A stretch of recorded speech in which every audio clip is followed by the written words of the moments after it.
ಶ್ರೀ ಗುರುಭ್ಯೋ ನಮಃ. ಮಹಾಭಾರತದ ಭಾಗವತದ 1ನೇ ಸ್ಕಂದದ 6ನೇ ಅಧ್ಯಾಯದ ಶ್ರವಣವನ್ನು ನಾವೀಗ ಮಾಡ್ತಾ ಇದ್ದೀವಿ. ಅದರಲ್ಲಿ ನಾರದ ತನ್ನ ಕಥೆಯನ್ನು ವ್ಯಾಸರಿಗೆ ಹೇಳಿದ್ದನ್ನು ನೋಡ್ತಾ ಇದ್ದೀವಿ. ವ್ಯಾಸರು ಕೇಳಿದ್ರು, ನಿಮ್ಮ ಮುಂದಿನ ಜೀವನದಲ್ಲಿ ಏನೇನು ಘಟನೆಗಳು ನಡೆದವು ಅದು ನನಗೆ ಹೇಳ್ರಿ ಅಂತ. ಆಗ ನಾರದರು ಹೇಳಿದರು, ನಮ್ಮ ತಾಯಿ ಯಾವ ಮನೆಯಲ್ಲಿ ಕೆಲಸಕ್ಕೆ ಇದ್ದಳು ಅಲ್ಲಿ ಕೆಲಸ ಮಾಡ್ತಾ ಇರುವಾಗಲೇ ಒಂದು ದಿವಸ ಸರ್ಪ ಕಚ್ಚಿ ಮರಣಿಸಿದ್ಲು. ಮುಂದೆ ನಾನು ಆ ಇದ್ದ ಒಂದೇ ಬಂಧನವನ್ನು ಕಳೆದುಕೊಂಡು ದೇಶ ಸಂಚಾರ ಮಾಡ್ತಾ ಹೋಗಿದ್ದೆ. ಅಲ್ಲಿ ಒಂದು ಅರಣ್ಯಕ್ಕೆ ಬಂದೆ. ಆ ಅರಣ್ಯದಲ್ಲಿ ಒಂದು ಸರೋವರದಲ್ಲಿ ಸ್ನಾನ ಪಾನ ಇತ್ಯಾದಿಗಳನ್ನು ಮುಗಿಸಿ ಧ್ಯಾನಕ್ಕೆ ಕೂತ್ಕೊಂಡಿದ್ದೆ. ಧ್ಯಾನಕ್ಕೆ ಕೂತ್ಕೊಂಡಿದ್ದಾಗಲೇ ಭಗವಂತನ ರೂಪ ನನಗಲ್ಲಿ ಗೋಚರಿಸಿತು ಅಂತ ಆ ನಾರದರು ತಮ್ಮ ಕಥೆಯನ್ನು ಹೇಳಿದರು.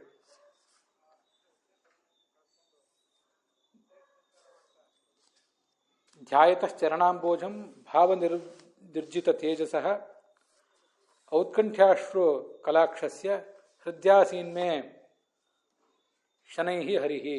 ಅಲ್ಲಿಯವರೆಗೆ ಈ ಹಿಂದೆ ಕಥಾ ಸಮಾಪ್ತವಾಗಿತ್ತು. ಭಗವಂತನ ಪಾದಕಮಲಗಳನ್ನು ನೆನಪಿಸ್ಕೋತಾ ಇದ್ದೆ. ಆಗ ನನ್ನ ಮನಸ್ಸು ಪರವಶ ಆಗಿತ್ತು, ಕಂಠ ಗದ್ಗದಾಗಿತ್ತು. ಆಗ ಆ ಭಗವಂತ ನನ್ನ ಹೃದಯದಲ್ಲಿ ಆವಿರ್ಭೂತನಾದ. ಮುಂದೆ ಇದು ಕಥೆ ನಾವೀಗ ನೋಡಬೇಕಾದದ್ದು. ಪ್ರೇಮಾತಿಭರ ನಿರ್ಭಿನ್ನ ಪುಲಕಾಂಗುಹ ಅತಿ ನಿರ್ವೃತಃ ಆನಂದ ಸಂಪ್ಲವೇ ಲೀನಃ ನಾಪಶ್ಯಂ ಉಭಯಂ ಮುನೇ ಅಂತ ಈ 18ನೇ ಶ್ಲೋಕದಿಂದ ಆರಂಭಿಸಿ ಇವತ್ತಿನ ಕಥೆಯನ್ನು ನಾವೀಗ ನೋಡಬೇಕಾಗಿದೆ. ನನ್ನ ಮನಸ್ಸು ಆ ಭಗವಂತನಲ್ಲಿನ ಪ್ರೇಮ ಅಂದರೆ ಭಕ್ತಿಯಿಂದ ತುಂಬಿ ಹೋಗಿತ್ತು.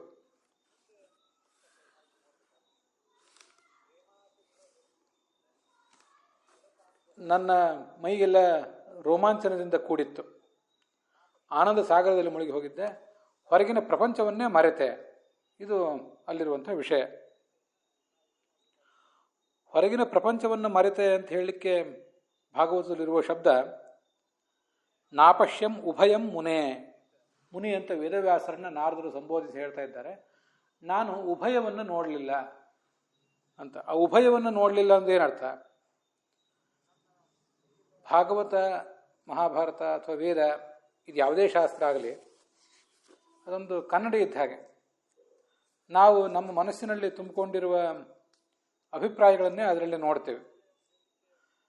ಹಾಗೆ ಭಾಗವತವು ಕೂಡ ಅದ್ವೈತದ ಅಭಿಪ್ರಾಯಗಳನ್ನು, ದ್ವೈತದ ಅಭಿಪ್ರಾಯಗಳನ್ನು ಎರಡನ್ನೂ ಪೋಷಿಸುವಂತೆ ಇದೆ. ಅವರವರ ಭಾವ, ಅವರವರ ಭಕ್ತಿ. ಹಾಗಾಗಿ ನಾಪಶ್ಯಂ ಉಭಯಂ ಮುನೆ ಅನ್ನೋ ಮಾತಿಗೆ ಏನು ಅರ್ಥ ಹೇಳ್ತಾರೆ? ಶ್ರೀಧರ ವೀರರಾಘವರು ಮೊದಲಾದವರು ಏನು ಅರ್ಥ ಹೇಳ್ತಾರೆ ಅಂತ ನೋಡಬೇಕು. ಆನಂದ ಸಂಪ್ಲವೇ ಮಹಾಪೂರೆ, ಪರಮಾನಂದದಲ್ಲಿ ಮಗ್ನನಾದಂಥ ನಾನು ಉಭಯಂ ಆತ್ಮಾನಂ ಪರಂಚ.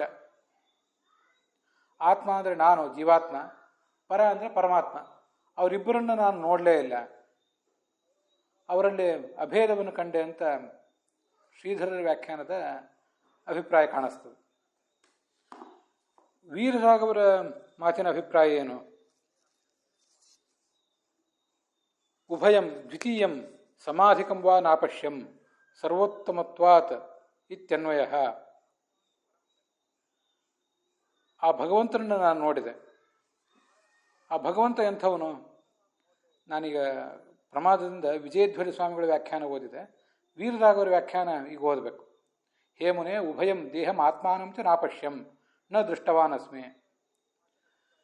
ಶ್ರೀಧರರ ವ್ಯಾಖ್ಯಾನ ಅದ್ವೈತದ ಅಭಿಪ್ರಾಯದಿಂದ ಪ್ರೇರಿತವಾದ ವ್ಯಾಖ್ಯಾನ.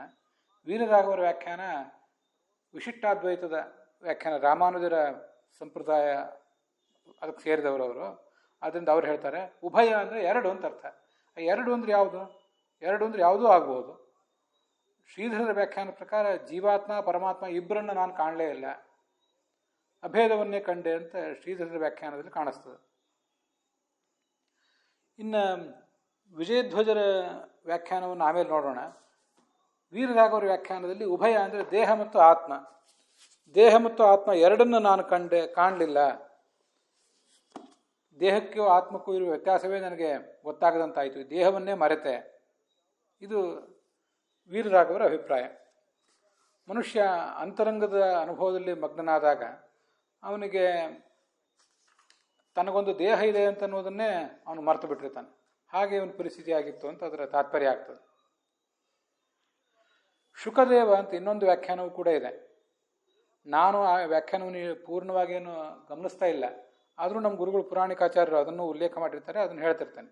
ಉಭಯಂ ಧ್ಯಾತೃ ಧ್ಯೇಯ ಯುಗ್ಮಂ. ಧ್ಯಾತೃ ಅಂದರೆ ಧ್ಯಾನ ಮಾಡುವ ನಾನು, ಧ್ಯೇಯ ಅಂದರೆ ಪರಮಾತ್ಮ. ಇವರಿಬ್ಬರ ನಡುವಿನ ವ್ಯತ್ಯಾಸವನ್ನೇ ನಾನು ಕಾಣಲಿಲ್ಲ, ಇಬ್ಬರನ್ನು ಕಾಣಲಿಲ್ಲ. ಹೀಗೆ ಧ್ಯಾತೃ ಧ್ಯೇಯ ಅಂತ ಅರ್ಥ ಹೇಳ್ತಾರೆ ಶುಕದೇವರು. ವಲ್ಲಭಾಚಾರ್ಯರ ವ್ಯಾಖ್ಯಾನ ಇದೆ, ಆತ್ಮಾನಂ ಭಗವಂತಂಚ ಉಭಯಂ. ವಲ್ಲಭಾಚಾರ್ಯರದು ಕೂಡ ಒಂದು ರೀತಿಯಾದ ಅದ್ವೈತವೇ.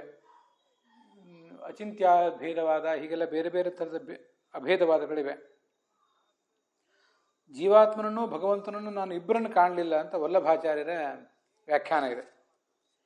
ಇನ್ನು ನಾನು ನೋಡ್ತಿರುವ ಪುಸ್ತಕದಲ್ಲಿ ಇರುವಂಥ ವ್ಯಾಖ್ಯಾನ ರಾಧಾಕೃಷ್ಣರ ವ್ಯಾಖ್ಯಾನ.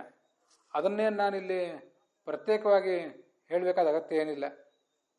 ಯಾಕೆಂದರೆ ನಾನು ಈಗಾಗಲೇ ಅನೇಕ ಸರಿ ಹೇಳಿದ್ದೆ, ರಾಧಾಕೃಷ್ಣರ ವ್ಯಾಖ್ಯಾನ ಅದು ಶ್ರೀಧರರ ವ್ಯಾಖ್ಯಾನವನ್ನೇ ಅವಲಂಬಿಸಿರ್ತದೆ. ಆತ್ಮಾನಂ ಪರಮಾತ್ಮಾನಂ ಚ ನಾಪಶ್ಯಂ. ಆತ್ಮ ಪರಮಾತ್ಮ ಅಂತ ಎರಡು ವ್ಯತ್ಯಾಸ ನಾನು ಕಾಣಲಿಲ್ಲ ಅಂತ ರಾಧಾಕೃಷ್ಣರ ವ್ಯಾಖ್ಯಾನ ಇದೆ. ಇನ್ನು ಮುಂದೆ ವಿಜಯಧ್ವಜ ಸ್ವಾಮಿಗಳು ಮತ್ತು ಯಾದವಾರ್ಯರು ಅದಕ್ಕೇನು ಅರ್ಥ ಹೇಳ್ತಾರೆ ಅಂತ ಅನ್ನೋದನ್ನು ನಾವು ಗಮನಿಸಬೇಕು.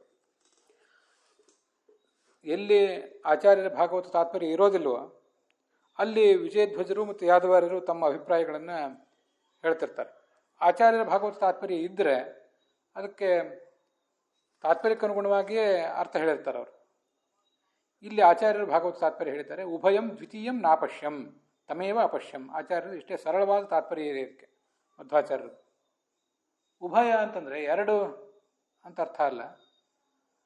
ದ್ವಿತೀಯಂ ನಾಪಶ್ಯಂ, ಇನ್ನೊಬ್ಬನನ್ನು ನಾನು ಕಾಣಲಿಲ್ಲ, ದೇಹವನ್ನು ಕಾಣಲಿಲ್ಲ, ಜೀವಾತ್ಮನನ್ನು ಮತ್ತು ಆ ದೇಹವನ್ನು ಎರಡನ್ನೂ ಪ್ರತ್ಯೇಕವಾಗಿ ಕಾಣಲಿಲ್ಲ, ನನ್ನ ದೇಹದ ಅಸ್ತಿತ್ವವನ್ನೇ ಮರೆತೆ ಅಂತ ವೀರರಾಘವರ ವ್ಯಾಖ್ಯಾನ ಇದೆ. ಚೆನ್ನಾಗಿದೆ ವ್ಯಾಖ್ಯಾನ. ಆದರೆ ಭಗವಂತನನ್ನು ಹೊರತು ಇನ್ಯಾವುದನ್ನು ನಾನು ಕಾಣಲಿಲ್ಲ ಅಂತ ಅರ್ಥ ಮಾಡುವುದು ಹೆಚ್ಚು ಯೋಗ್ಯ. ಇವನ ಮನಸ್ಸು ಭಗವಂತನಲ್ಲೇ ಲೀನ ಆಗಿ ಹೋಗಿತ್ತಾದ್ರಿಂದ ಭಗವಂತನೊಬ್ಬನ ಬಿಟ್ಟು ನಾನು ನನ್ನ ಜೀವಾತ್ಮನನ್ನು ಕಾಣಲಿಲ್ಲ, ನನ್ನ ದೇಹವನ್ನೂ ಕಾಣಲಿಲ್ಲ, ಅದು ಅರ್ಥ. ಅವನು ಕಂಡದ್ದು ಒಂದನ್ನೇ, ಭಗವಂತ ಒಬ್ಬನ್ನೇ.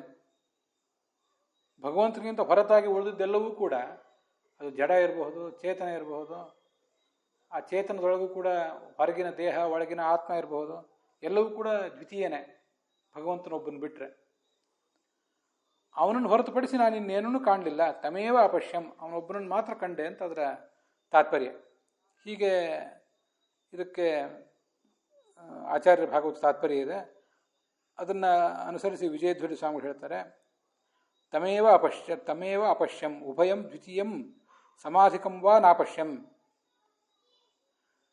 ಭಗವಂತನಿಗೆ ಸಮನಾದ ಮತ್ತೊಬ್ಬ ವ್ಯಕ್ತಿಯನ್ನಾಗಲಿ, ಭಗವಂತನಿಗಿಂತ ಅಧಿಕನಾದ ಮತ್ತೊಬ್ಬ ವ್ಯಕ್ತಿಯನ್ನಾಗಲಿ ನಾನು ಕಾಣಲಿಲ್ಲ ಅಂತ ಅರ್ಥ. ಅಧಿಕಸ್ಯ ಸಮಸ್ಯಾಪಿ ಸ್ವತಂತ್ರಸ್ಯ ಚ ವರ್ಜನಾತ್ ಏಕಮೇವಾದ್ವಿತೀಯೋಸೌ ನ ದ್ವಿತೀಯ ವಿವರ್ಜನಾತ್ ಅಂತ ಒಂದು ಆಚಾರ್ಯರು ಸರ್ವಮೂಲದಲ್ಲಿ ಬ್ರಹ್ಮಸೂತ್ರ ಭಾಷ್ಯ ಅಥವಾ ಭಾಗವತ ತಾತ್ಪರ್ಯದಲ್ಲಿ ಈ ಅದ್ವಿತೀಯ ದ್ವಿತೀಯ ಅನ್ನೋ ಶಬ್ದಗಳಿಗೆ ಅರ್ಥ ಹೇಳ್ತಾರೆ. ಏಕಮೇವಾದ್ವಿತೀಯಂ ಬ್ರಹ್ಮ ಅಂತ ಬ್ರಹ್ಮನನ್ನು ಅದ್ವಿತೀಯ ಅಂತ ವರ್ಣನೆ ಮಾಡಿರುವುದು ಛಾಂದೋಗ್ಯ ಉಪನಿಷತ್ತು ಮೊದಲಾದ ಕಡೆ ಕಾಣಿಸ್ತದೆ. ಭಗವಂತ ಅದ್ವಿತೀಯ ಯಾಕೆ ಅಂದರೆ ಅಧಿಕಸ್ಯ ಸಮಸ್ಯಾಪಿ ಸ್ವತಂತ್ರಸ್ಯ ಚ ವರ್ಜನಾತ್. ಭಗವಂತನಿಗಿಂತ ಅಧಿಕ ಯಾರೂ ಇಲ್ಲ, ಅವನಿಗೆ ಸಮಾನನೂ ಯಾರೂ ಇಲ್ಲ, ಭಗವಂತನಂತೆ ಸ್ವತಂತ್ರನಾದವನು ಯಾರೂ ಇಲ್ಲ. ಈ ದೃಷ್ಟಿಯಿಂದ ಭಗವಂತನನ್ನು ಏಕಮೇವಾದ್ವಿತೀಯ ಅಂತಾರೆ. ಹೊರತು ಭಗವಂತನನ್ನು ಬಿಟ್ಟು ಇನ್ಯಾವುದೂ ಜಗತ್ತು ಜಡ ಚೇತನ ಯಾವುದು ಇಲ್ಲ ಅಂತ ಅರ್ಥ ಅಲ್ಲ. ಎಲ್ಲವೂ ಇದೆ, ಜಡ ಚೇತನ ಎಲ್ಲವೂ ಇದೆ. ಆದರೆ ಅದು ಭಗವಂತನಂತೆ ಸ್ವತಂತ್ರವಾಗಿಲ್ಲ, ಮತ್ತು ಭಗವಂತನಿಗೆ ಸಮವಾಗಿಲ್ಲ. ಭಗವಂತನಿಗಿಂತ ದೊಡ್ಡದಾಗಿರುವುದಂತೂ ದೂರದ ಮಾತಾಯಿತು. ಹೀಗೆ ಅದರ ತಾತ್ಪರ್ಯ ಆಗ್ತದೆ. ಆದ್ದರಿಂದ ಬೇರೆ ಜಗತ್ತನ್ನೇ ಕಾಣಲಿಲ್ಲ. ಭಗವಂತನಲ್ಲಿ ಮನಸ್ಸಿಟ್ಟಂಥ ನಾನು ಬೇರೆದನ್ನು ನೋಡಬೇಕು ಅಂತ ಬಯಸಲೂ ಇಲ್ಲ, ನನಗದು ಕಾಣಲೂ ಇಲ್ಲ ಅಂತ ಅದರ ತಾತ್ಪರ್ಯ. ಅದನ್ನೇ ದ್ವಿತೀಯಂ ಸಮಾಧಿಕಂ ವಾ ನಾಪಶ್ಯಂ, ಭಗವಂತನಿಗೆ ಸಮಾನವಾದ ಅಥವಾ ಅವನಿಗಿಂತಲೂ ಅಧಿಕವಾದ ವಸ್ತುವನ್ನು ನಾನು ಕಾಣಲೇ ಇಲ್ಲ, ಯಾಕೆಂದರೆ ಅವನೇ ಸರ್ವೋತ್ತಮ ಆದ್ದರಿಂದ ಅಂತ ವಿಜಯಧ್ವಜ ಸ್ವಾಮಿಗಳ ವ್ಯಾಖ್ಯಾನ ಅದಕ್ಕೆ ಕಾಣಿಸ್ತದೆ. ಮತ್ತು ಯಾದವಾರ್ಯರ ವ್ಯಾಖ್ಯಾನಕ್ಕೆ ಅನುಗುಣವಾಗಿ ಉಭಯಂ ದ್ವಯಂ ಪರಂ ಅಪರಂಚ ನಾಪಶ್ಯಂ ಅಂತ ಬೇರೆ ಬೇರೆ ವ್ಯಾಖ್ಯಾನಗಳಿವೆಲ್ಲ ಇವೆ. ಆ ಯಾವ ವ್ಯಾಖ್ಯಾನವೂ ಅಲ್ಲ. ಅದರಿಂದ ಇಲ್ಲಿ ಉಭಯ ಶಬ್ದ, ಇಲ್ಲೇನು ಉಭಯ ಅಂತ ಶಬ್ದ ಇದೆ ಶ್ಲೋಕದಲ್ಲಿ ಭಾಗವತದಲ್ಲಿ, ಆ ಉಭಯ ಅನ್ನೋದಕ್ಕೆ ಎರಡು ಅಂತ ಅರ್ಥ ಅಲ್ಲ. ತಥಾಚ ಅತ್ರ ಉಭಯ ಶಬ್ದ ನ ದ್ವಯಪರಃ, ಎರಡನ್ನದು ಹೇಳಲಿಕ್ಕೆ ಹೊರಟಿಲ್ಲ. ಎರಡನೇದ್ದೇ ಇರಲಿಲ್ಲ, ಇರುವುದೊಂದೇ ಭಗವಂತ ಇತ್ತು ಅಂತ ಅದರ ಅರ್ಥ ಅಲ್ಲ. ಎರಡನೇದೆಲ್ಲವೂ ಇದೆ, ಆದರೆ ಅದು ಭಗವಂತನಿಗೆ ಸಮಾನವಾಗಿಲ್ಲ, ಅವನಿಗಿಂತ ಉತ್ತಮವಾಗಿಲ್ಲ, ಇಷ್ಟೇ ಅರ್ಥ ಅಂತ ಅದರ ಅಭಿಪ್ರಾಯವನ್ನು ಯಾದವಾರ್ಯರು ಕೂಡ ಗ್ರಹಿಸಿ ಬರೆದಿದ್ದಾರೆ. ಅದರ ಮುಂದೆ ನಾವು ನೋಡುವಂಥದ್ದು ಆ ಭಗವಂತನ ಸ್ವರೂಪದ ಬಗ್ಗೆ ಮತ್ತಷ್ಟು ವರ್ಣನ. ರೂಪಂ ಭಗವತೋ ಯತ್ತನ್ ಮನಃಕಾಂತಂ ಶುಚಾಪಹಂ ಅಪಶ್ಯನ್ ಸಹಸೋತ್ತಸ್ಥೌ ವೈಕ್ಲವ್ಯಾದುರ್ಮನ ಇವ ಅಂತ. ನಾನೀಗ ಓದಿದ ಶ್ಲೋಕ ಏನಿದೆ ಅದು ನೀವು ಕೆಲವರು ನಮ್ಮ ಗುರುಗಳು ಪುರಾಣಿಕಾಚಾರ್ಯರು ಅನುವಾದಿಸಿರುವ ಶ್ಲೋಕದಲ್ಲಿ ಇದ್ದಂತೆ ಪಾಠ ಇರಲಿಕ್ಕಿಲ್ಲ. ಶುಚಾಪಹಂ ಅಂತ ಒಂದು ಕಡೆ ಇದೆ ನಾನೀಗ ಓದಿದ್ದು, ಸುಖಾವಹಂ ಅಂತ ಪುರಾಣಿಕಾಚಾರ್ಯರ ಪಾಠ. ಇನ್ನೊಂದು ಕಡೆ ವೈಕ್ಲವ್ಯಾತ್ ಅಂತಿದ್ರೆ ಕೈವಲ್ಯಾತ್ ದುರ್ಮನ ಇವ ಅಂತ ಇನ್ನೊಂದು ಪಾಠ. ಈ ಥರ ಪಾಠದ ವ್ಯತ್ಯಾಸಗಳಿದೆ. ಅದಕ್ಕೇನು ಅರ್ಥ ಅಂತ ಕೂಡ ಈಗ ಹೇಳುವ ಪ್ರಯತ್ನ ಮಾಡ್ತೇನೆ. ಹೀಗೆ ಭಗವಂತನನ್ನು ನಾನು ನೋಡ್ತಾ ಇದ್ದೆ, ಆದರೆ ಅದೇನಾಯಿತು, ಆ ಭಗವಂತನ ರೂಪ ಇದ್ದಕ್ಕಿದ್ದಂತೆ ಕಣ್ಮರೆ ಆಗಿಬಿಡ್ತು.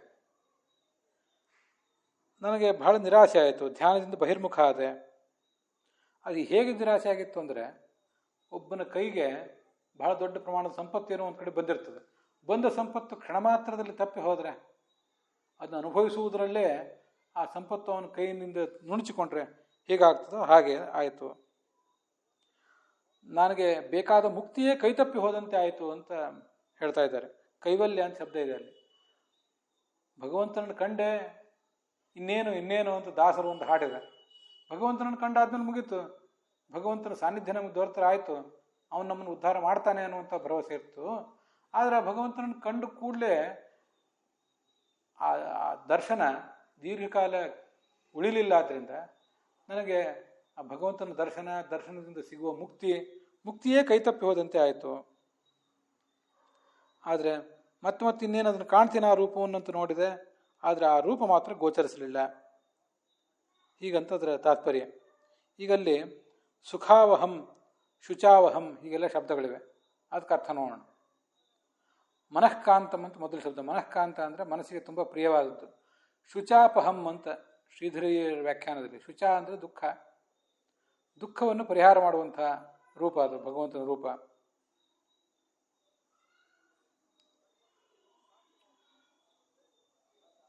ಮುಂದೆ ಅಪಶ್ಯನ್ ಸಹಸಾ ಉತ್ತಸ್ಥವು ವೈಕ್ಲವ್ಯ ಅಂತಂತಿದೆ. ವೈಕ್ಲವ್ಯ ಅಂದರೆ ಒಂಥರದ ಮನಸ್ಸಿನ ಚಾಂಚಲ್ಯ. ವೈಕ್ಲವ್ಯ ಅಂದರೆ ಭಗವಂತ ಕಾಣಲಿಲ್ಲ, ಅದರಿಂದ ಮನಸ್ಸು ಚಂಚಲ ಆಗಿ ಹೋಯಿತು, ಮನಸ್ಸು ಪ್ರಕ್ಷುಬ್ಧ ಆಯಿತು. ಆವಾಗ ದುರ್ಮನಾಹ, ಮನಸ್ಸಿಗೆ ದುಃಖವೂ ಆಯಿತು. ಮೊದಲು ಪ್ರಕ್ಷೋಭೆ, ಆಮೇಲೆ ದುಃಖ ಕೂಡ. ಆದ್ದರಿಂದ ನಾನು ಆ ಜಾಗದಿಂದ ಬೇಗ ಏಳಬೇಕಾಯಿತು, ಆ ಜಾಗದಿಂದ ಎದ್ದು ಕೂತ್ಕೊಂಡ್ಬಿಟ್ಟೆ ಅಂತ ಹೀಗಾದರೆ ಅರ್ಥ ಹೇಳ್ತಾರೆ ಶ್ರೀಧರಿ ವ್ಯಾಖ್ಯಾನದಲ್ಲಿ, ವೀರರಾಘವರ ವ್ಯಾಖ್ಯಾನದಲ್ಲಿ. ವೀರರಾಘವರ ವ್ಯಾಖ್ಯಾನದಲ್ಲಿ ಆ ವೈಕ್ಲವ್ಯಾತ್ ಅನ್ನೋದಕ್ಕೆ ಅವರೇನೋ ಅರ್ಥ ಬರೆದಿಲ್ಲ.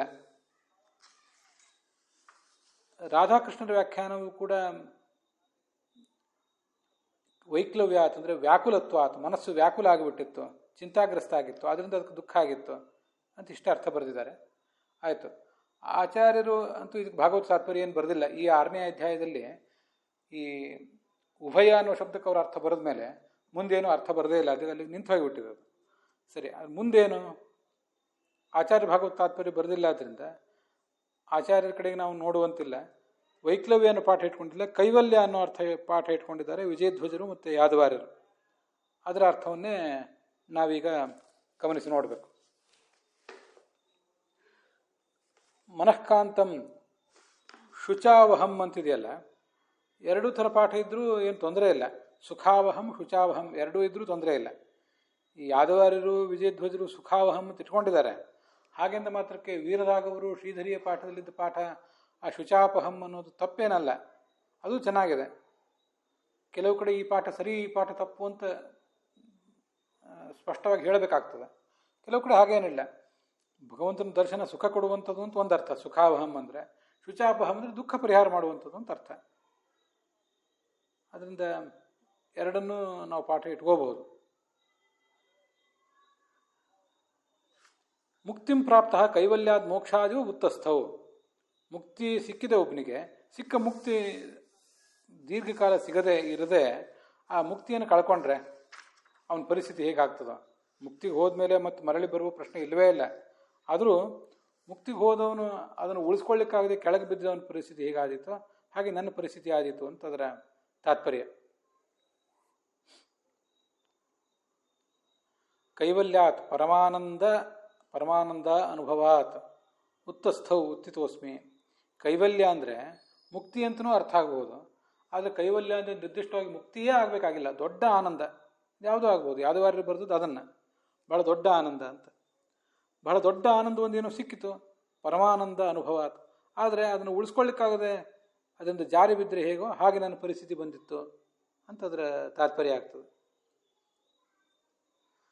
ಒಮ್ಮೆ ದೊರಕಿದ ಮುಕ್ತಿಯೇ ಕೈತಪ್ಪಿ ಹೋದಂತೆ ಆದೀತು ಅಂತ ಪುರಾಣಿಕಾಚಾರ್ಯ ಬರೆದದ್ದು ವಿಜಯಧ್ವಜ ಸ್ವಾಮಿಗಳ ಅಭಿಪ್ರಾಯಕ್ಕೆ ಅನುಗುಣವಾಗಿದೆ. ಅದರ ಮುಂದೆ ದಿದೃಕ್ಷುಸ್ತದಹಂ ಭೂಯ ಪ್ರಣಿಧಾಯ ಮನೋಹೃದೆ ವೀಕ್ಷಮಾಣೋಪಿ ನಾಪಶ್ಯಂ ಅವಿತೃಪ್ತ ಇವಾತುರಃ. ಇದು 23ನೇ ಶ್ಲೋಕ. ಬಹಳ ನಿರಾಶೆ ಆಯಿತು, ಧ್ಯಾನದಿಂದ ಬಹಿರ್ಮುಖ ಆದೆ, ಮತ್ತೆ ಆ ರೂಪವನ್ನು ನೋಡಬೇಕು ಅಂತ ಪ್ರಯತ್ನ ಪಟ್ಟೆ, ಆದರೆ ಅದು ಗೋಚರಿಸಲಿಲ್ಲ. ಅದಕ್ಕೇನರ್ಥ ಹೇಳ್ತಾರೆ ವಿಜಯಧ್ವಜರು ಮತ್ತು ಯಾದವಾರ್ಯರು ಅಂದರೆ, ಮನಃಪ್ರಣಿಧಾಯ ಮನಸ್ಸಿನ ಏಕಾಗ್ರವಾಗಿ ಪ್ರಯತ್ನ ಪಟ್ಟರೂ ಕೂಡ ಭಗವಂತನ ರೂಪ ನನ್ನ ಕಣ್ಮುಂದೆ ಮತ್ತೆ ಗೋಚರ ಆಗಲಿಲ್ಲ. ಆತುರ ಅಂದರೆ ಒಬ್ಬ ರೋಗಿಯಾದವನು ಆ ರೋಗದ ಪರಿಹಾರದ ಸಾಧನಕ್ಕಾಗಿ ಹೇಗೆ ಹಂಬಲಿಸ್ತಾನೋ ಹಾಗೆ ನನಗೂ ಕೂಡ ಅವಿತೃಪ್ತ, ಸಂತೋಷ ಆಗಿಲ್ಲ, ಸಮಾಧಾನ ಆಗಿಲ್ಲ. ಸುತ್ತಮುತ್ತಲು ನೋಡಿದರೂ ಕೂಡ ಮತ್ತೆ ಪ್ರಯತ್ನ ಪಟ್ಟರೂ ಕೂಡ ಭಗವಂತನ ರೂಪ ನನ್ನ ಕಣ್ಮುಂದೆ ಕಾಣಲಿಲ್ಲ ಅಂತ ಅದರ ತಾತ್ಪರ್ಯ.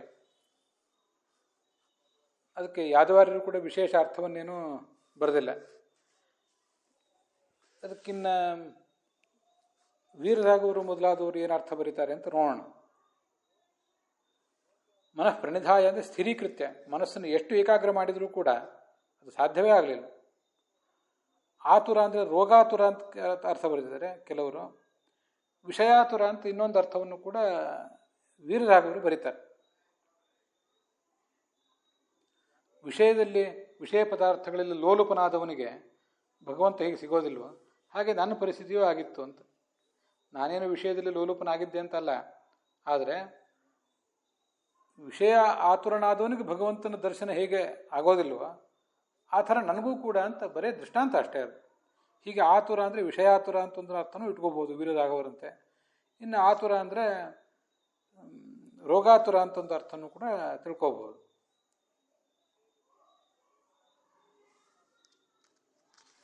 ಇದಕ್ಕೆ ಆತುರ ಅಂದರೆ ಏನು ಅರ್ಥ ಅಂತ ನಿರ್ದಿಷ್ಟವಾಗಿ ಶ್ರೀಧರಿ ವ್ಯಾಖ್ಯಾನದಲ್ಲಿ ಏನೂ ಹೇಳಿಲ್ಲ.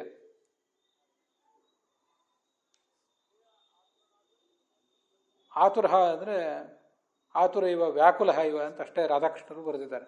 ಅಂತೂ ಆತುರ ಅನ್ನೋದಕ್ಕೆ ಒಂದು ರೋಗಾರ್ಥ ಅಂತ ಅರ್ಥ, ಇನ್ನೊಂದು ವಿಷಯ ಪದಾರ್ಥಗಳಲ್ಲಿ ಲೋನುಪ ಅಂತ ಅರ್ಥ. ಇವರಿಬ್ಬರಿಗೂ ಕೂಡ ಆ ಭಗವಂತನ ದರ್ಶನ ಒಮ್ಮೆಲೆ ಆಗೋದಿಲ್ಲ, ಅವರು ಚಡಪಡಿಸ್ತಾರೆ. ಈ ಶ್ಲೋಕ ಯಾಕೆ ನಮ್ಗೆ ಮಹತ್ವದ್ದಾಗಿ ಕಾಣಿಸ್ತದೆ ಅಂತಂದರೆ, ನಾಯಮಾತ್ಮ ಪ್ರವಚನೇನ ಲಭ್ಯ ನ ಮೇಧಯಾನ ಬಹುನಾಶ್ರುತೇನ ಯಮೇ ವೇಷ ವೃಣುತೆ ಯಮೇ ವೈಷ ವೃಣುತೆ ತೇನ ಲಭ್ಯ ತಸ್ಯೇಷ ಆತ್ಮ ವಿವೃಣುತೆ ತನುಂ ಸ್ವಾಂ ಅಂತ ಕಾಠಿಕೋಪನಿಷತ್ತಿನ ಒಂದು ಮಾತು ತುಂಬ ಸುಂದರವಾಗಿದೆ. ಭಗವಂತ ನಮಗೆ ತಾನಾಗಿ ಒಲಿದು ನಮಗೆ ದರ್ಶನ ಕೊಟ್ಟರೆ ಅದು ಇದೆ. ಭಗವಂತ ಒಲಿದೇ ಹೋದರೆ ನಮ್ಮ ಯಾವ ಪ್ರಯತ್ನದಿಂದಲೂ ನಾಯಮಾತ್ಮ ಪ್ರವಚನೇನ ಲಭ್ಯ, ಬಹಳ ಅದ್ಭುತವಾಗಿ ಪ್ರವಚನ ಹೇಳ್ತೀನಿ, ಪಾಠ ಹೇಳ್ತೀನಿ ಅಂದರೂ ಭಗವಂತ ಸಿಗೋದಿಲ್ಲ. ನಮ್ಮ ಮೇಧಯ, ನಾನೊಬ್ಬ ದೊಡ್ಡ ಮೇಧಾವಿ, ದೊಡ್ಡ ವಿಮರ್ಶಕ, ದೊಡ್ಡ ಚಿಂತಕ, ಅದಕ್ಕೂ ಭಗವಂತ ಸಿಗೋದಿಲ್ಲ. ನಮ್ಮ ಬಹುನಾಶ್ರುತೇನ, ಜಗತ್ತಿನಲ್ಲಿ ಇವ್ರು ಯಾರೂ ಓದದೇ ಇದ್ದಷ್ಟು ನಾನು ಓದಿಬಿಟ್ಟಿದ್ದೇನೆ, ದೊಡ್ಡ ಪಂಡಿತ ಆಗಿದ್ದೇನೆ ಅಂದ್ರೂ ಭಗವಂತ ಸಿಗೋದಿಲ್ಲ. ಯಮೇ ವೈಷ ವೃಣುತೆ, ಇದು ತುಂಬ ಚೆನ್ನಾಗಿದೆ. ಯಾವ ಒಬ್ಬ ವ್ಯಕ್ತಿಗೆ, ಯಾವ ಒಬ್ಬ ಭಕ್ತನಿಗೆ ಯಾವ ಕಾಲದಲ್ಲಿ ಯಾವ ದೇಶದಲ್ಲಿ ಎಷ್ಟು ತೋರಿಸ್ಕೋಬೇಕು ತನ್ನನ್ನು ಅಂತ ಭಗವಂತ ಬಯಸ್ತಾನೋ ಅಷ್ಟು ಭಗವಂತನ ದರ್ಶನ ಆಗ್ತದೆ. ಭಕ್ತನನ್ನು ಭಗವಂತ ಆಯ್ಕೆ ಮಾಡ್ಕೋತಾನೆ, ಇವನಿಗೆ ನನ್ನನ್ನು ತೋರಿಸ್ಕೋಬೇಕು, ನನ್ನ ಸಾಕ್ಷಾತ್ಕಾರ ಕೊಡಬೇಕು ಅಂತ. ಅದು ಎಷ್ಟು ಕಾಲ, ಯಾವ ದೇಶದಲ್ಲಿ, ಯಾವ ಅವಸ್ಥೆಯಲ್ಲಿ, ಅದೆಲ್ಲವೂ ಭಗವಂತಂದೇ ಅವನಿಗೆ ಮೀಸಲಾಗಿದ್ದದು. ಬಹಳ ದೊಡ್ಡ ದೊಡ್ಡ ದೇವತೆಗಳಿಗೆ ಅವರು ಬಯಸಿದಾಗೆಲ್ಲ ಕಾಣಿಸ್ತಾನೆ ಭಗವಂತ, ಅದು ವಿಚಾರ ಬೇರೆ. ಆದರೆ ಎಲ್ಲರಿಗೂ ಹಾಗೆ ಕಾಣಿಸೋದಿಲ್ಲ. ಅಂತೂ ಭಗವಂತನ ದಯೆ ಇದ್ದರೆ ಅವನನ್ನು ನೋಡ್ಬೋದು ಹೊರತು ಅವನ ದಯೆ ಇದ್ದಿದ್ರೆ ಆಗೋದಿಲ್ಲ. ಅದನ್ನು ಈ ಶ್ಲೋಕದ ಮೂಲಕ ನಾವು ತಿಳ್ಕೊಳ್ಬೋದು. ವೀಕ್ಷಮಾಣೋಪಿ ನಾಪಶ್ಯಂ ಅವಿತೃಪ್ತ ಇವಾತುರ, ತುಂಬ ಆತುರನಾಗಿದ್ದು ಬಿಟ್ಟಿದ್ದೆ ನಾನು. ಏವಂ ಯತಂತಂ ವಿಜನೆ ಮಾಮಾಹ ಅಗೋಚರೋ ಗಿರಾಂ ಗಂಭೀರ ಶ್ಲಕ್ಷಣಯ ವಾಚ ಶುಚಃ ಪ್ರಶಮಯನ್ನಿವ ಅಂತ ಮುಂದಿನ ಶ್ಲೋಕ. ಆಗ ಭಗವಂತ ನನ್ನನ್ನು ಕುರಿತು ಒಂದು ಮಾತಾಡಿದ ಅಂತ ಹೇಳ್ತಾ ಇದ್ದಾರೆ. ನನ್ನ ಅಸಮಾಧಾನವನ್ನು ಪರಿಹಾರ ಮಾಡುವಂತೆ ಒಂದು ಮಾತು ಹೇಳಿದ. ಅದು ಗಿರಾಮ ಅಗೋಚರ. ಭಗವಂತ ಯಾವ ಶಾಸ್ತ್ರದ ಮಾತಿಗೂ, ವೇದ, ಮಹಾಭಾರತ, ಭಾಗವತ, ದೊಡ್ಡ ದೊಡ್ಡ ಶಾಸ್ತ್ರಗಳ ಮಾತಿಗೂ ಪೂರ್ಣವಾಗಿ ನಿಲ್ಕೋವನಲ್ಲ. ಇನ್ನು ನಮ್ಮಂಥ ಅಲ್ಪರ ಮಾತೇನು, ವೇದಾದಿಗಳು ದೊಡ್ಡ ದೊಡ್ಡ ಶಾಸ್ತ್ರಗಳಿಗೂ ಅವನು ನಿಲ್ಕೋವನಲ್ಲ. ಅಂದರೆ ನಮ್ಮ ಮಾತಿಗೆ ಅವನು ನಿಲ್ತಾನೆ ಹೇಗೆ? ಯಥೋ ವಾಚೋ ನಿವರ್ತಂತೆ ಅಪ್ರಾಪ್ಯ ಮನಸಾ ಸಹ, ನಮ್ಮ ಮನಸ್ಸು, ನಮ್ಮ ಇಂದ್ರಿಯಗಳು, ವಾಕು ಯಾವುದೂ ಅವನು ಮುಟ್ಟದೆ ಮರಳಿ ಬರ್ತದೆ ಅಂತ ಅದ್ರ ತಾತ್ಪರ್ಯ. ಹೀಗೆ ಗಿರಾಮ ಅಗೋಚರ, ಆ ಮಾತುಗಳಿಗೆ ಯಾವುದಕ್ಕೂ ನಿಲುಕದಂಥ ವ್ಯಕ್ತಿತ್ವ ಒಂದು. ಅಂಥ ಭಗವಂತ ಗಂಭೀರ ಶ್ಲಕ್ಷಣಯ ವಾಚ, ಗಂಭೀರವಾದ ಆದರೆ ಮೃದುವಾದಂಥ ಮಾತಿನಿಂದ, ಅಂಥ ಧ್ವನಿಯಿಂದ ನನ್ನನ್ನು ಈ ಮುಂದಿನಂತೆ ಮಾತಾಡಿಸಿದ. ಅದು ವಿಜನೆ, ತುಂಬ ಅರಣ್ಯದ ಪ್ರದೇಶ ಅದು, ಬೇರೆ ಯಾರು ಕೂಡ ಅಲ್ಲಿ ಇದ್ದಿದ್ದಿಲ್ಲ. ಮರೆಯಾಗಿ ನಿಂತಿದ್ದ ಅವನು. ಇವಂ ಬೆತಂತಂ ವಿಜನೆ, ವಿಜನೆ ಅಂದರೆ ಏಕಾಂತ ಪ್ರದೇಶ ಅಂತ ಒಂದರ್ಥ, ಇನ್ನೊಂದು ಮರೆಯಾಗಿಯೇ ನಿಂತ್ಕೊಂಡು ಅಂತ ಹಾಗರ್ಥನೂ ಕೂಡ ಇದೆ. ಆ ಭಗವಂತನ ಆ ವಾಣಿಯ ಧ್ವನಿಗೆ ಗಂಭೀರವಾಗಿತ್ತು ಮತ್ತು ಮಧುರವಾಗಿತ್ತು ಅಂತಿದ್ದಾರೆ. ಶ್ಲಕ್ಷಣ ಅಂದರೆ ಮಧುರ ಅಂತ ಅರ್ಥ. ಗಂಭೀರ ಅಂದರೆ ಏನರ್ಥ, ಮಧುರ ಅಂದರೆ ಏನರ್ಥ? ಗಂಭೀರ ಅಂದರೆ ಭಗವಂತನ ಧ್ವನಿ ಕೀರಲಾಗಿರಲಿಲ್ಲ. ಕೀರಲು ಧ್ವನಿ ಒಂದಿರ್ತಿರ್ತದೆ, ನಾವು ಅದನ್ನ ಅಲ್ಲೆಲ್ಲಿ ನೋಡಿರ್ತೀವಿ. ಅಂಥ ಕೀರಲು ಧ್ವನಿ ಅದು ಕೇಳಲಿಕ್ಕೆ ಅಷ್ಟು ಇಷ್ಟ ಆಗೋದಿಲ್ಲ ನಮಗೆ. ಆದರೆ ಭಗವಂತನ ಧ್ವನಿ ತುಂಬ ಗಂಭೀರವಾಗಿತ್ತು, ಕೀರಲಾಗಿರಲಿಲ್ಲ. ಹಾಗೆ ಗಂಭೀರವಾಗಿತ್ತು ಒಂದು ಮಾತ್ರಕ್ಕೆ ಒರಟಾಗಿರಲಿಲ್ಲ, ಅದು ಮಧುರವಾಗಿತ್ತು. ಕೆಲವರು ಧ್ವನಿ ಗಂಭೀರವಾಗಿರ್ತದೆ ಹೌದು, ಆದರೆ ಅದು ಬಹಳ ಒರಟಾಗಿ ಕಿವಿಗೆ ಕರ್ಕಶವಾಗಿರ್ತದೆ. ಹಾಗೂ ಇರಲಿಲ್ಲ, ತುಂಬ ಮಧುರವಾಗಿತ್ತು ಅಂತ ಅದರ ಅಭಿಪ್ರಾಯ. ಅಂಥ ಒಂದು ವಾಣಿಯ ಮೂಲಕ ನನ್ನನ್ನು ಮಾತಾಡಿಸಿದ ಅವನು. ಅಂಥ ಧ್ವನಿ ಕೇಳಿ ಬಂತು. ಗಂಭೀರಯ ಅಂದರೆ ಅಗಾಧಯ, ಅಗಾಧವಾದ ಮಾತು, ಮತ್ತು ಮಧುರವಾದ ಮಾತು ಕೂಡ. ಶುಚಃ ಪ್ರಶಮಯನ್ನಿವ, ನನ್ನ ಮನಸ್ಸಿಗೇನು ದುಃಖ ಆಗಿತ್ತು ಆ ದುಃಖವನ್ನೆಲ್ಲ ಕಳೆಯುವವನಂತೆ ಹೀಗೆ ಮಾತಾಡಿದ ಅವನು. ವಿಜನೆ, ಜನ ಸಂಚಾರರಹಿತೆ, ಸಂಚಾರರಹಿತವಾದ ಒಂದು ಪರಿಸರ ಅದು. ಆ ಪರಿಸರದಲ್ಲಿ ಹೀಗೆ ನನ್ನನ್ನು ಅವನು ಮಾತಾಡಿಸಿದ. ಮರೆಯಾಗೇ ನಿಂತಿದ್ದ ಅಂತ ಅದೊಂದು ಅರ್ಥ. ಆದರೆ ಗಂಭೀರ ಶ್ಲಕ್ಷಣ ಅಂತ ಹೀಗೆ ಬಂತಲ್ಲ, ನನಗೆ ಛಾಂದೋಗ್ಯ ಉಪನಿಷತ್ತಿನ ಒಂದು ವರ್ಣನೆ, ಭಗವಂತನ ಸ್ವರ ಹೇಗಿದೆ ಅಂತ ವರ್ಣನೆ ಮಾಡುವ ಒಂದು ಭಾಗ ಇದೆ ಅಲ್ಲಿ, ಅದು ನನಗೆ ನೆನಪಿಗೆ ಬರ್ತದೆ.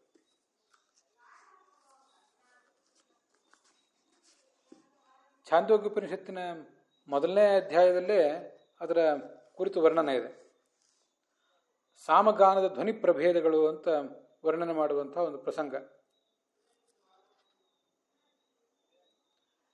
ವಿನರ್ದಿ ಸಾಮ್ನೋ ವೃಣೆ ಪಶ್ಯವಿಮಿತ್ಯಗ್ನೇ ಉದ್ಗೀತ ಅನಿರುಕ್ತ ಪ್ರಜಾಪತೆ ನಿರುಕ್ತ ಸೋಮಸ್ಯ ಅಂತ ಹೀಗೆಲ್ಲ. ವಿಷ್ಣೋ ಸ್ವರೋ ವೃಷಭವನ್ ಮೇಘನಾದವದೇವ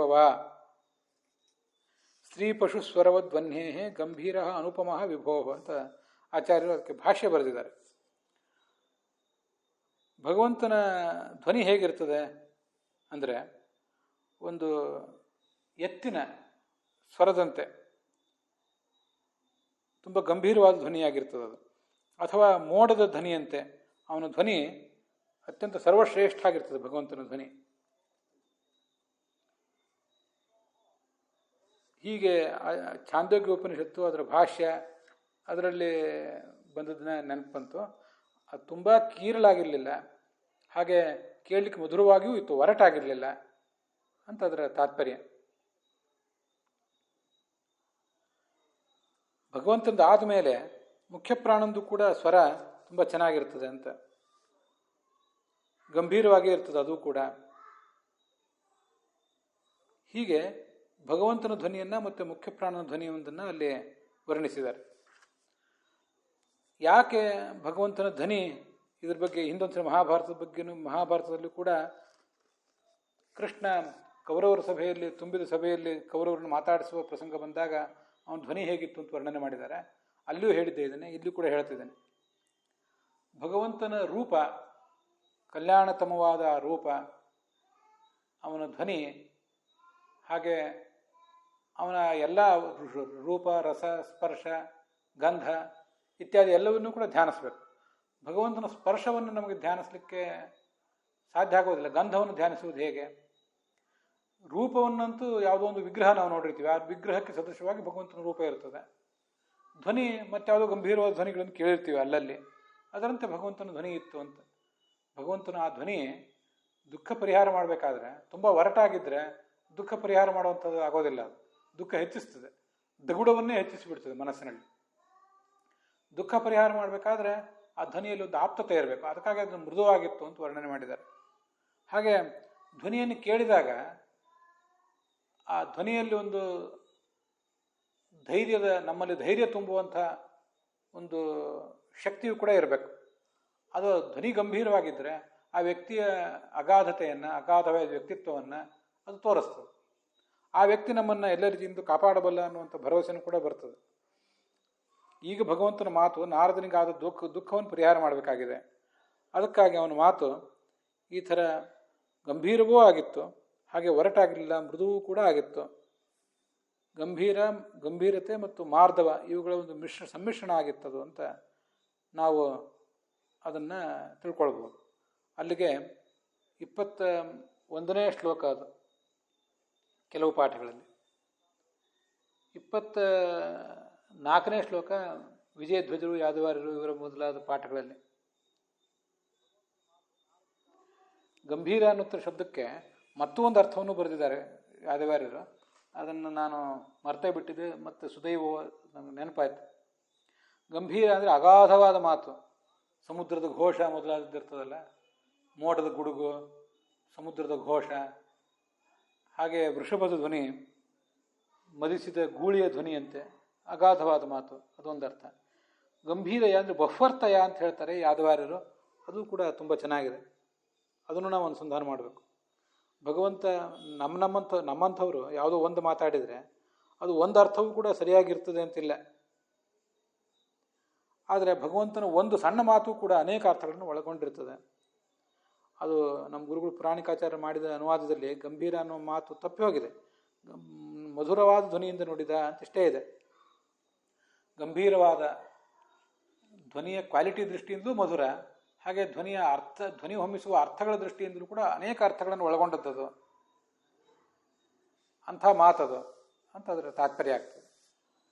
24ನೇ ಶ್ಲೋಕ. ಹೀಗೆ 3 ಶ್ಲೋಕಗಳ ವ್ಯತ್ಯಾಸ ಇದೆ ಉಳಿದವ್ರ ಪಾಠಕ್ಕೂ ಯಾದವಾರರು ವಿಜಯಧ್ವಜರು ಹಿಡಿದ ಪಾಠಕ್ಕೂ.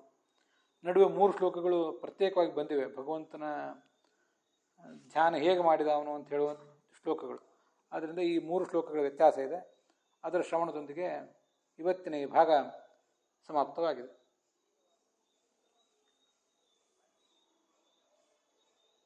ಭಗವಂತನ ರೂಪ ಅಲ್ಲದೇ ಭಗವಂತನ ಧ್ವನಿಯನ್ನು ಕೂಡ ನಾವು ಹೇಗೆ ಉಪಾಸನೆ ಮಾಡಬೇಕು, ಸಾಕಾರನಾದ ದಿವ್ಯಮಂಗಳ ಆಕಾರವುಳ್ಳಂಥ ಸಗುಣನಾದ ಭಗವಂತನನ್ನು ಹೇಗೆ ಉಪಾಸನೆ ಮಾಡಬೇಕು, ನಾರದರು ಹೇಗೆ ಉಪಾಸನೆ ಮಾಡಿದರು, ಅದನ್ನು ಕೇಳಿ ನಾವು ಹೇಗೆ ಉಪಾಸನೆ ಮಾಡಬೇಕು ಅಂತ ಇಲ್ಲಿ ತುಂಬ ಹೃದಯಂಗಮವಾದಂಥ ವರ್ಣನ ಇದೆ. ಅದರ ಜೊತೆಗೆ ಇವತ್ತಿನ ಈ ಭಾಗ ಸಮಾಪ್ತವಾಗಿದೆ.